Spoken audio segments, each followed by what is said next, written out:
Halo pemirsa, berjumpa lagi di channel kami.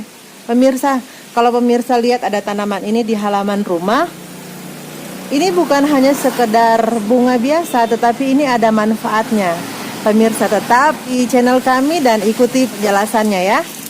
Pemirsa, pada saat ini saya ingin memberitahu tentang tanaman yang biasanya kita tahu itu adalah tanaman hias. Seperti ini pemirsa. Ini di tempat tinggal saya sekarang ini, saya lihat banyak sekali ini di halaman rumah. Bahkan dia bisa tumbuh di gundukan pasir, ya, tanaman ini. Dan pada saat saya baca sebuah buku dengan judul Ensiklopedia Tanaman Obat Indonesia, rupanya bunga ini, tanaman ini namanya tapak dara. Tapak dara ini pemirsa ada dua jenis. Seperti yang saya pegang ini tapak dara, bunganya warnanya pink. Tetapi yang satu ini bunganya warna putih. Jadi ini ada dua jenis tapak dara. Dan rupa-rupanya pemirsa, tanaman tapak dara ini bukan hanya tanaman hias. Rupanya ini dia obat. Dia obat yang bisa mencegah dan mengobati penyakit kanker darah, termasuk di dalamnya bisa mengobati hipertensi, darah tinggi, dapat mengobati juga kencing manis atau diabetes mellitus DM. Bisa juga dia menurunkan kadar gula di dalam darah. Nah, kalau saya baca di dalam buku ini, Ensiklopedia Tanaman Obat Indonesia, ada dua caranya. Bisa dengan tanaman segar seperti ini yang direbus, atau tanaman ini dikeringkan lalu nanti ditumbuk, jadi nanti dia seperti teh lah, nanti baru diseduh dengan air panas dan kita minum.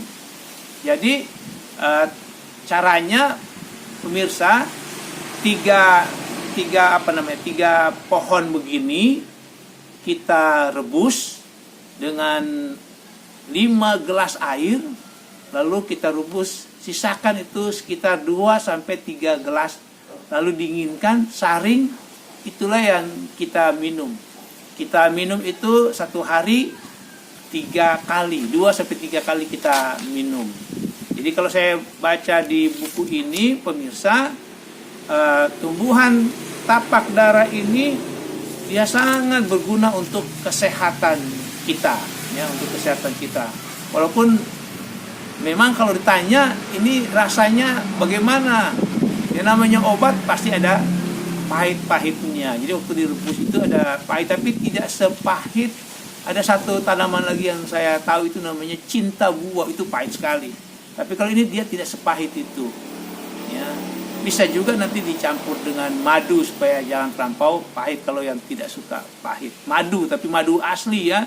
Jangan madu yang palsu, nanti dia tidak berkhasiat lagi. Dicampur dengan madu bisa.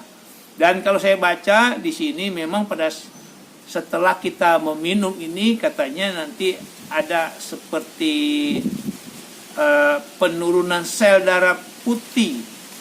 Tapi itu nanti akan kembali, sel darah putih kita ini akan kembali lagi di dalam 1-2 minggu setelah kita minum ini. Jadi tidak perlu khawatir. Inilah yang saya bisa sampaikan mengenai tanaman hias yang umumnya orang tahu, padahal ini adalah obat. Terima kasih.